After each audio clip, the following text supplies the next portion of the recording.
పిల్లల్లో ఇన్ఫెక్షన్స్ అనేవి చాలా సాధారణంగా చూస్తూ ఉంటాం. అంటే సీజన్కి రకరకాల ఇన్ఫెక్షన్స్ వస్తూ ఉంటాయి. ఈ సమ్మర్లో ఎలాంటి ఇన్ఫెక్షన్స్ వస్తాయి, హెల్త్ ఇష్యూస్ ఎలాంటివి వస్తాయి, ఎలాంటి జాగ్రత్తలు తీసుకోవాలి ముఖ్యంగా? ఇప్పుడు సమ్మర్లో జాగ్రత్తలు,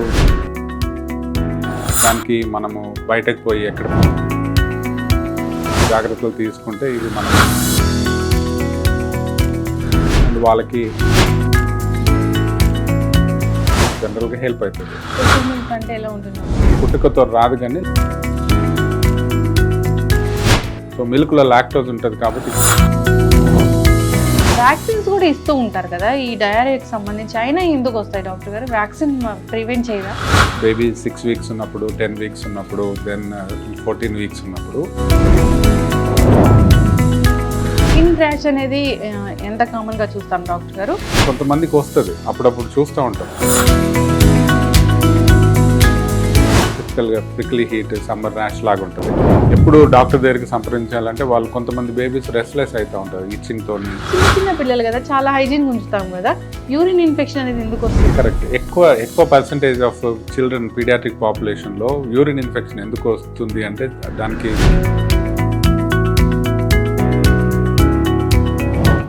బేబీస్ ఒకవేళ ఇంటికి వెళ్ళాక ఏమైనా ఇన్ఫెక్షన్స్ వస్తాయి డాక్టర్ గారు? జాగ్రత్తలు అంటే ఎలా ఉంటాయి? రిస్క్ ఉంటుంది వాళ్ళకి. మనం జాగ్రత్తలు తీసుకుంటే చాలా మట్టుకు అవాయిడ్ చేయాలి. ఎందుకు రిస్క్ ఉంటుంది ప్రీమెచ్యూర్ బేబీస్కి? బ్రీతింగ్ ఇష్యూస్ కూడా వాళ్ళకు ఎక్కువగా వస్తూ ఉంటాయి కదా, అది ఎందువల్ల డాక్టర్ గారు? కొంతమంది బేబీస్కి సెన్సిటివ్ ఉంటాయి. ఈ యాంటీబయాటిక్స్ ఎక్కువగా వాడిన పిల్లలు వెయిట్ పెరగరు అంటారు, వాస్తవం ఎంత? తెలిసైతే యాంటీబయాటిక్స్కి వెయిట్, ట్రీట్మెంట్ యాంటీబయాటిక్స్ తీసుకుంటే వాళ్ళకు. Welcome to BRK news. So జనరల్గా చిన్న పిల్లల్లో రకరకాల ఇన్ఫెక్షన్స్ వస్తూ ఉంటాయి. ఈ సమ్మర్లో అయితే ఖచ్చితంగా జాగ్రత్తలు తీసుకోవాలని చెప్తూ ఉంటారు. సో ఎలాంటి ఇన్ఫెక్షన్స్ వస్తాయి, దేన్ని మనం ఇన్ఫెక్షన్గా భావించాలి, సో ఎప్పుడు డాక్టర్ని సంప్రదించాలి, సో ఈ ఇన్ఫెక్షన్స్ సమ్మర్లో రాకుండా ఎటువంటి జాగ్రత్తలు తీసుకోవాలి, సో పూర్తి వివరాలు తెలుసుకుందాం. ఈరోజు మనతో పాటు ఉన్నారు ప్రముఖ neonatologist and paediatrician doctor Ravinder Reddy పర్గ గారు from Medicover women and child hospital, Hitech City. Doctor గారు నమస్తే అండి. నమస్తే డాక్టర్ గారు, జనరల్గానే పిల్లల్లో ఇన్ఫెక్షన్స్ అనేవి చాలా సాధారణంగా చూస్తూ ఉంటాం. అంటే సీజన్కి రకరకాల ఇన్ఫెక్షన్స్ వస్తూ ఉంటాయి.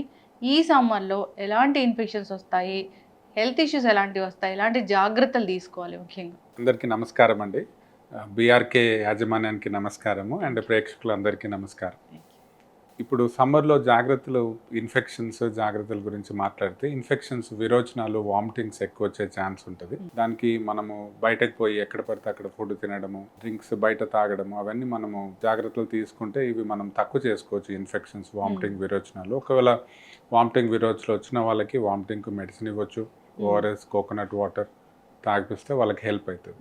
లూజ్ మోషన్స్ కూడా మనం జనరల్గా లూజ్ మోషన్ స్టాప్ చేయడానికి ఏం మెడిసిన్ ఇవ్వగానే సపోర్టివ్ మెడికేషన్స్ ఇస్తాం. అండ్ వాళ్ళకి అగైన్ ORS, కోకోనట్ వాటర్ ఇస్తే జనరల్గా హెల్ప్ అవుతుంది. వాళ్ళకి స్పెషల్ మెడికేషన్స్ ఏం అవసరం ఉండదు. తగు జాగ్రత్తలు, బయట ఫుడ్ తినకుండా, బయట నీళ్లు తాగకుండా, దెన్ వచ్చినప్పుడు ORS, కోకోనట్ వాటర్.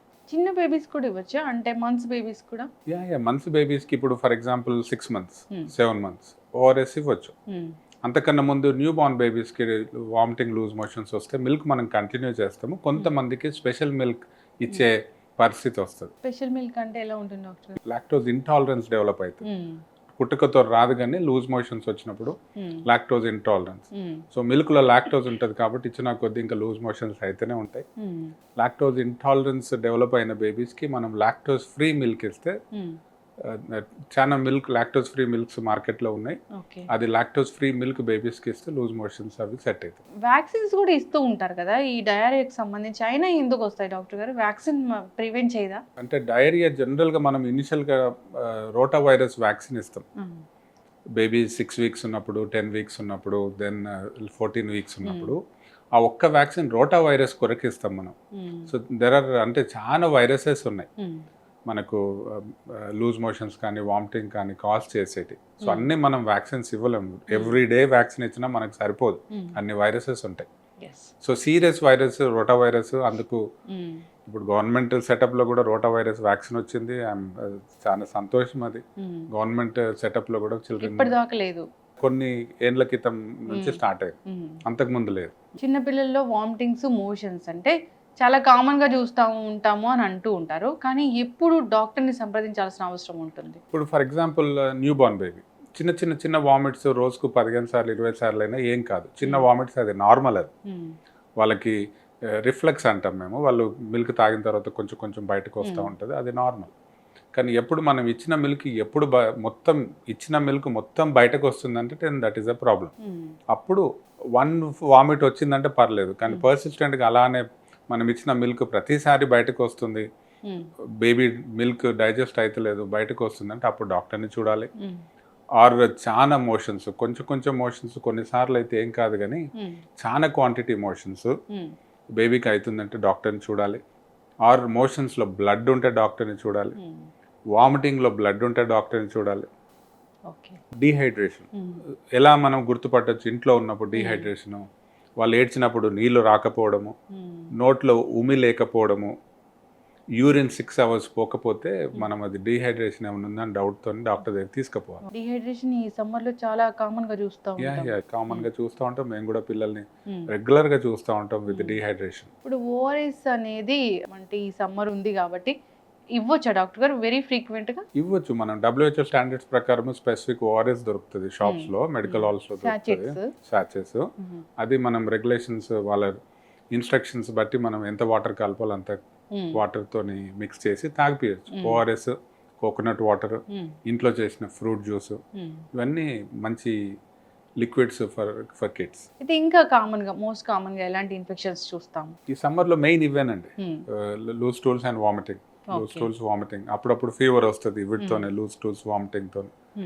జనరల్గా సమ్మర్లో ఇన్ఫెక్షన్స్ తగ్గుతాయి. మళ్ళీ వర్షం స్టార్ట్ అయిందంటే అప్పుడు మళ్ళీ ఇన్ఫెక్షన్స్ పెరుగుతాయి. స్కిన్ ర్యాష్ అనేది ఎంత కామన్‌గా చూస్తాం డాక్టర్ గారు? మనం దాన్ని సింపుల్ లాంగ్వేజ్లో హీట్ ర్యాష్ అంటాం, ప్రిక్లీ హీట్ అంటాము.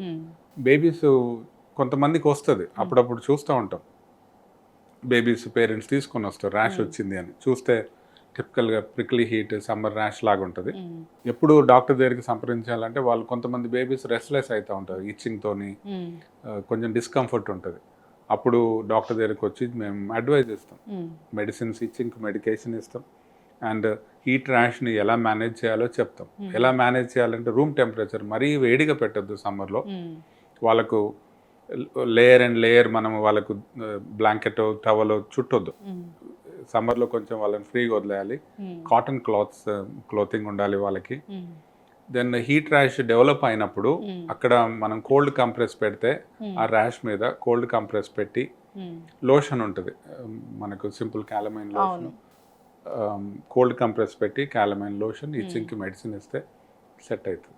But room temperature, clothing is also important. చిన్న పిల్లలు కదా, చాలా హైజీన్ ఉంచుతాం కదా, యూరిన్ ఇన్ఫెక్షన్ అనేది ఎందుకు వస్తుంది? కరెక్ట్. ఎక్కువ పర్సంటేజ్ ఆఫ్ చిల్డ్రన్ పీడియాట్రిక్ పాపులేషన్లో యూరిన్ ఇన్ఫెక్షన్ ఎందుకు వస్తుంది అంటే దానికి రీజన్ ఉండదు. కొంతమందికి పుట్టుకతోనే ఏదైనా కిడ్నీ సమస్య ఉంటే, కిడ్నీ నుంచి మూత్రద్వారంకి ఏదైనా బ్లాక్ ఉన్నా, ఆర్ ఏదైనా కడుపులో ఉన్నప్పుడు ఆ సిస్టమ్ సరిగా ఫామ్ కాకపోతే కొంతమందికి యూరిన్ ఇన్ఫెక్షన్ వస్తుంది. కొంతమందికి హార్డ్ స్టూల్స్, బేబీకి హార్డ్ స్టూల్స్ ఉంటే యూరిన్ ఇన్ఫెక్షన్ వచ్చే ఛాన్స్ ఉంటుంది. గర్ల్ బేబీస్కి ముఖ్యంగా మనము వాళ్ళ మోషన్ పోయినప్పుడు మనం క్లీన్ చేసే పద్ధతి తప్పు ఉంటే వాళ్ళకు యూరిన్ ఇన్ఫెక్షన్ వచ్చే ఛాన్స్ ఉంటుంది. జనరల్ గర్ల్ బేబీస్ మనం యూరిన్ పోయినప్పుడు, మోషన్ పోయినప్పుడు ఫ్రంట్ నుంచి వెనకాలకు తూడవాలి, వెనకాల నుంచి ఫ్రంట్కి తూడొద్దు మనం. సో అలా మనము ఫ్రంట్ నుంచి వెనకాలకు తూడిస్తే యూరిన్ ఇన్ఫెక్షన్ చాలా మటుకు ప్రివెంట్ చేయొచ్చు. అగైన్ మళ్ళీ చెప్తాను, చాలా మందికి రీజన్ ఉండదు. కొంతమందికి పుట్టుకతో వచ్చే కిడ్నీ సమస్యలతో రావచ్చు, కిడ్నీ ఆర్ కిడ్నీ సిస్టమ్. ఇంకా కొంతమందికి హార్ట్ స్టూల్స్, ఇంకా కొంతమంది నాపీ క్లీనింగ్ సరిగా లేకపోతే, కొంతమందికి నైలాన్ అండర్వేర్లు వేసుకోవడము, లేకపోతే స్విమ్మింగ్ పూల్స్లలో, డర్టీ స్విమ్మింగ్ పూల్స్లలో ఉండడం, అలా స్విమ్మింగ్ పూల్ వల్ల కూడా కొంతమందికి వస్తుంది. అంటే దీన్ని ప్రివెంట్ చేయడం ఎలాగా? గర్ల్ బేబీస్కి మోషన్ని క్లీన్ చేయడం ఫ్రంట్ నుంచి బ్యాక్. హార్ట్ స్టూల్స్ అందరికి హార్ట్ స్టూల్స్ లేకుండా చూసుకోవడం, చాలా వాటర్ తాగిపోయడం బేబీస్కి, అంటే ఇనఫ్ హైడ్రేషన్ ఉండాలి, యూరిన్ ఎప్పుడు కాన్సన్ట్రేటెడ్గా ఉండొద్దు. దెన్ పిల్లల్ని రెగ్యులర్గా మనము టాయిలెట్ పొమ్మని గుర్తు చేయాలి. చాలా మంది పిల్లలు టాయిలెట్ రెగ్యులర్గా యూరిన్కు పోరు, వాళ్ళని రెగ్యులర్గా మనం గుర్తు చేయాలి, టాయిలెట్ పో అమ్మా అని. అలా frequent టాయిలెటింగ్, lot of water to drink or any liquid to drink. ఇప్పుడే పుట్టిన బేబీస్ ని ఎక్కువగా ట్రీట్ చేస్తుంటారు. నేనటాలజీలో స్పెషలిస్ట్ మీరు, ఈ విభాగానికి హెచ్ఓడిగా ఉన్నారు. అవునండి. సమ్మర్లో పుట్టిన బేబీస్ కి ప్రత్యేకమైన కేర్ అనేది ఉంటుందా? చిన్న బేబీస్ కి, అప్పుడే పుట్టిన బేబీస్ కి అలా ఏముండదు. ఇప్పుడు ఎన్ఐసియులో టెంపరేచర్ ఆల్ ద టైమ్ ఒకటే స్టాండర్డ్ టెంపరేచర్ మెయింటైన్ చేస్తాం. ఎన్ఐసియు అంటే నీనెటల్ బేబీ ఐసియు. సో అక్కడ బేబీస్ వాళ్ళకు డే నైట్ జనరల్ గా ఉండదు, డిఫరెన్స్ ఉండదు, అండ్ సీజనల్ వేరియేషన్ ఉండదు. బికాస్ మాకు స్టాండర్డ్ ప్రోటోకాల్ వి ఫాలో. అక్కడ టెంపరేచర్ స్టాండర్డ్ గా ఉంటుంది. మాకు ప్రతి ఎన్ఐసియులో ప్రతి రూమ్ లో థర్మామీటర్ ఉంటుంది, రూమ్ థర్మామీటర్. దాన్ని బట్టి మేము రూమ్ టెంపరేచర్ అనేది ఉంటుంది. కంపల్సరీ మాకు అది లేకపోతే మేము we cannot manage. New born babies కి, అందులో ప్రీమెచ్యూర్ బేబీస్ కి సీజనల్ వేరియేషన్ ఏముండదు. ప్రీమెచ్యూర్ బేబీస్ ఒకవేళ ఇంటికి వెళ్ళాక ఏమైనా ఇన్ఫెక్షన్స్ వస్తాయి డాక్టర్ గారు? జాగ్రత్తలు అంటే ఎలా ఉంటాయి అసలు? రిస్క్ ఉంటుంది వాళ్ళకి. మనం జాగ్రత్తలు తీసుకుంటే చాలా మట్టుకు అవి అవాయిడ్ చేయొచ్చు. ఎందుకు రిస్క్ ఉంటుంది ప్రీమెచ్యూర్ బేబీస్ కి? లాస్ట్ 3 months ఆఫ్ ప్రెగ్నెన్సీలో మదర్ నుంచి యాంటీబాడీస్ అన్ని బేబీకి పోతాయి ఎప్పుడైనా. ఫుల్ ప్రెగ్నెన్సీ అంటే 40 weeks. So last 3 months of ప్రెగ్నెన్సీలో మదర్ నుంచి బేబీకి పోతాయి యాంటీబాడీస్.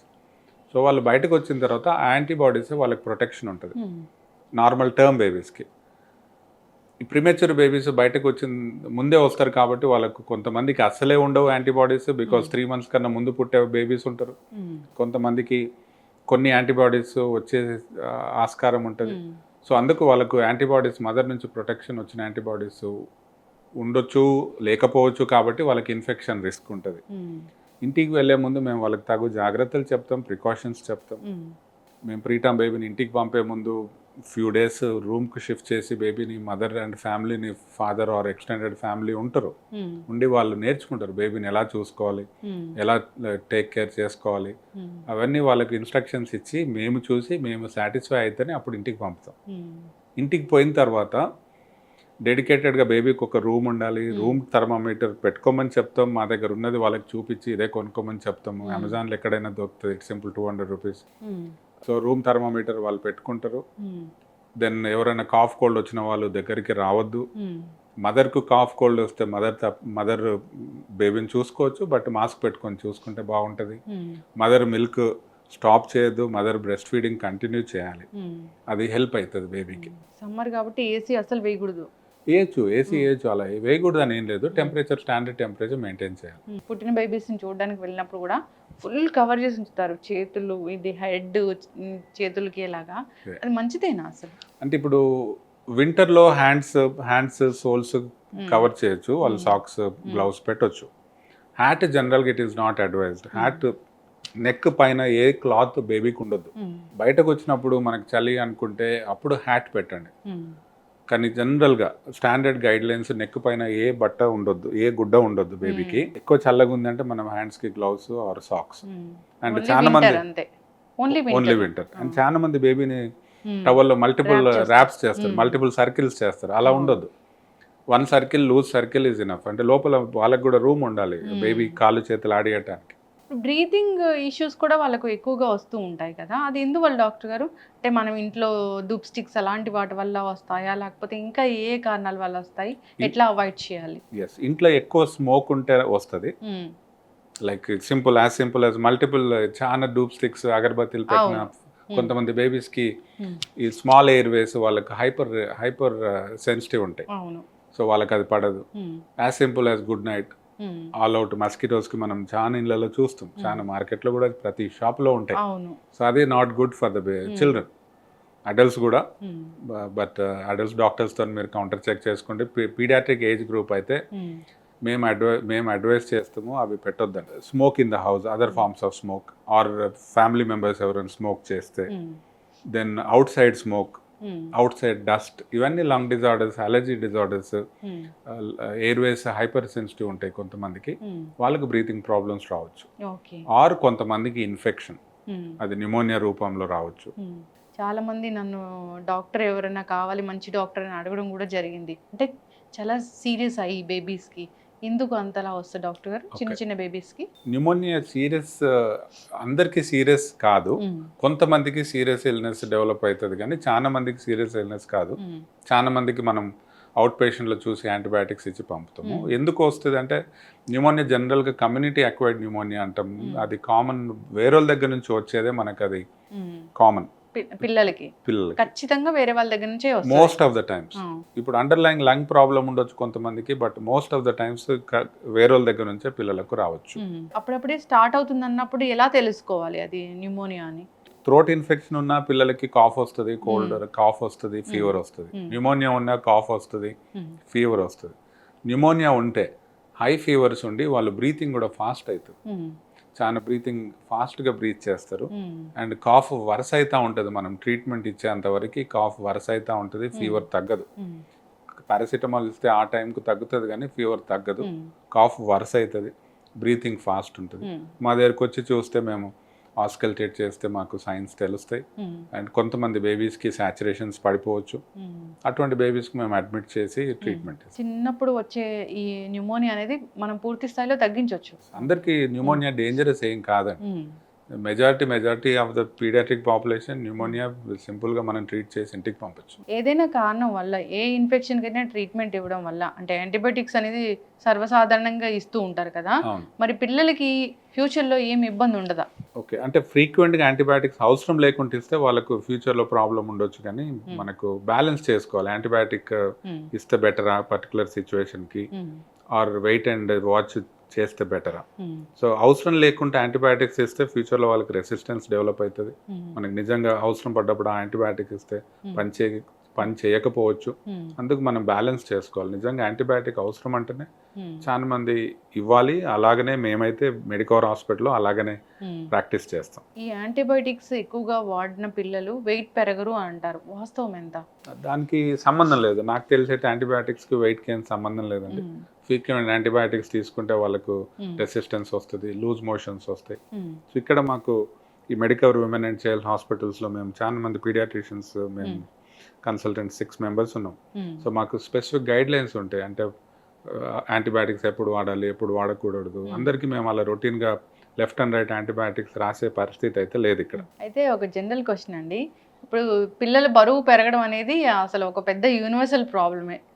చాలా మంది పిల్లలు చెబ్బిగా ఉంటారు, కొందరు పిల్లలు అసలు బరువు అసలు పెరగరు, సన్నగా కనిపిస్తూ ఉంటారు. ఎందుకు డాక్టర్ గారు? జనరల్గా బర్త్ వెయిట్ తోనే బేస్డ్ అయి ఉంటుంది. బర్త్ వెయిట్ మనం ఎప్పుడు మర్చిపోవద్దు. ఇప్పుడు 4 kilo బేబీ వెయిట్ మనము 1 yearకు వేరే ఉంటుంది, 2 kilo బేబీ 1 year తర్వాత వేరే ఉంటుంది. సో బర్త్ వెయిట్ ఒకటి, తర్వాత జెనెటిక్స్ ఒకటి, then nutrition. Main is nutrition. అంటే మనకు వాళ్ళు పిల్లలు ఎలా తింటున్నారు, బ్యాలెన్స్ డైట్ తింటున్నారా, పాలు ఇప్పుడు ఫస్ట్ 6 months అయితే exclusive milk, breast feeding exclusive, లేకపోతే ఫార్ములా ఫీడ్, బయట మిల్క్ తాగిపియొద్దు. So based on birth weight, based on genetics, based on nutrition. ఎప్పుడైనా ఇంకా ఈ జాగ్రత్తలు తీసుకోండి. ఇప్పుడు పిల్లల్లో ఈ లక్షణాలు కనిపిస్తే డాక్టర్ని సంప్రదించండి అంటే ఒక 4 లక్షణాలు ఏమైనా ఉంటాయి డాక్టర్ గారు? అంటే మేము మర్చిపోయి ఇంట్లోనే హోమ్ రెమెడీస్ పాటించేవి. So vomiting, blood in the stool, fever more than 2 days, fever తగ్గినాక కూడా బేబీ చిల్డ్రన్ పడుకుంటున్నారు, డల్గా ఉన్నారు అంటే డాక్టర్ని చూడాలి. దెన్ వర్సనింగ్ కాఫ్ రోజుకి ఎక్కువైతుంది. బ్రీతింగ్ ప్రాబ్లం, కొంతమంది ఇంట్లో ఇప్పుడు ఫింగర్కు పెట్టే సాచురేషన్ మానిటర్స్ ఉంటున్నాయి, అది పెట్టి less than 94 breathing problem or cough or high fever with cough ఉంటే సాచురేషన్స్ చూడడం మంచిది. లెస్ దెన్ 94 ఉంటే డాక్టర్ని చూడాలి. ఇప్పుడు పిల్లలకి టెంపరేచర్ అంటే ఇక్కడ పెట్టి చూసేదే అది మనం క్యాలిక్యులేట్ చేస్తాము. అంటే వేరే థర్మామీటర్స్ ఉన్నాయి. ఇప్పుడు మా మెడికవర్ విమెన్ అండ్ చైల్డ్ హాస్పిటల్స్లో మీకు చూపిస్తాను. It's special thermometer. ఇండియాలో నాకు తెలిసి లేదనుకుంటున్నాను నేను. ఇది యూకేలో ప్రతి హాస్పిటల్లో వాడే థర్మామీటర్ మా దగ్గర వాడతాం. ఇక్కడ సిటిజన్ హాస్పిటల్లో ఉంది, నేను అక్కడ ఇంతకుముందు పనిచేసినప్పుడు తెప్పించుకున్నాను. అండ్ ఇక్కడ మెడికవర్ హాస్పిటల్ మేనేజ్మెంట్ కూడా అదే ప్రొవైడ్ చేశారు. సో అది అక్యురేట్, అది ఎక్స్పెన్సివ్ కాబట్టి రొటీన్గా వాడరు అది. సో అది అక్యురేట్ థర్మామీటర్. దాని తర్వాత డిజిటల్ థర్మామీటర్ ఉంటుంది, మనం షాప్లో దొరుకుతుంది 350-400 రూపీస్కి. ఆంపిట్ థర్మామీటర్, అది ఆంపిట్లో చూసి టెంపరేచర్ చూడాలి, దాని మీద డిస్ప్లే వస్తుంది. దాన్ని బట్టి మనము అది క్లోజ్ టు అక్యురేట్ అది. నెక్స్ట్ ఇంకా ఇయర్ థర్మామీటర్స్ ఉన్నాయి. ఒకవేళ ఇయర్ థర్మామీటర్ లోపల ఇయర్లో వ్యాక్స్ ఉంటే అది అక్యురసీ ఉండదు. కొన్ని ఇప్పుడు మనం 4headకు సెన్సార్ పెట్టేది ఉంటుంది, ఆ సెన్సార్ కూడా అక్యురేట్ టెంపరేచర్స్ చూపియవు మనకు మొరర్లెస్ ఆ క్లోజ్ టు బాడీ టెంపరేచర్ చూపిస్తుండొచ్చు కానీ ఇప్పుడు ఆ సెన్సార్కి బేబీ స్కిన్కి మధ్యలో ఎయిర్ హాట్ ఉన్నా కోల్డ్ ఉన్నా that will effect the temperature on the thermometer. So accurate మనకున్న అవైలబుల్ థర్మామీటర్స్లో యాక్యురేట్ ఈజ్ డిజిటల్ థర్మామీటర్, ఆంపిడ్ థర్మామీటర్. నార్మల్గా 97 దాటితే ఫీవర్ అన్నట్లే కదా చిన్నపిల్లలు డాక్టర్ గారు? అలా కాదండి, అంటే థర్మామీటర్లో మనకు డిజిటల్ థర్మామీటర్లో థర్మామీటర్ మనం మెజర్ చేసిన తర్వాత దాన్ని బట్టి మనం చెప్తాము. కానీ హౌ టు కంట్రోల్ ఫీవర్ మనము ఇన్స్ట్రక్షన్స్ చెప్తాను నేను ఫ్యామిలీ మెంబర్స్కి. చాలా మంది చాలా డిఫరెంట్ సొల్యూషన్స్ వెతుక్కుంటూ ఉంటారు. బట్ 4 స్టెప్స్ రిమెంబర్ మనం పెట్టుకోవాలి, గుర్తుపెట్టుకోవాలి. 1, పారాసెటమాల్ ఇచ్చామా ఆ టైంకి. 2ది రూమ్ టెంపరేచర్ చల్లగా ఉండాలి. 3ది మనం లావు బ్లాంకెట్స్ కప్పొద్దు, థిక్ క్లోత్స్ ఉండొద్దు, థిన్ క్లోత్స్ పెట్టాలి బాబుకో పాపకో. 4ది ల్యూక్వామ్ వాటర్, గోరువెచ్చని నీళ్ళతోని టెపిడ్ స్పాంజింగ్ చేయాలి. పారాసిటమాల్ ఇచ్చామా లేదా, రూమ్ టెంపరేచర్ చల్లగా ఉండాలి, థిక్ క్లోత్స్ ఉండొద్దు, ల్యూక్వామ్ వాటర్ తోని బాడీ స్పాంజింగ్ చేయాలి. ఇవి 4 చేస్తే జనరల్ గా ఫీవర్ తగ్గుతుంది. చక్కటి ఇన్ఫర్మేషన్ డాక్టర్ గారు. మాకు ఈ సిరీస్ అనేది కంటిన్యూ చేద్దామండి. చిన్నపిల్లల గురించి చాలా డౌట్స్ ఉంటాయి. సిరీస్ కంటిన్యూ చేద్దాము. చక్కటి ఇన్ఫర్మేషన్ డాక్టర్ గారు, ధన్యవాదాలు. Thank you. నమస్తే అండి అందరికీ. Thank you.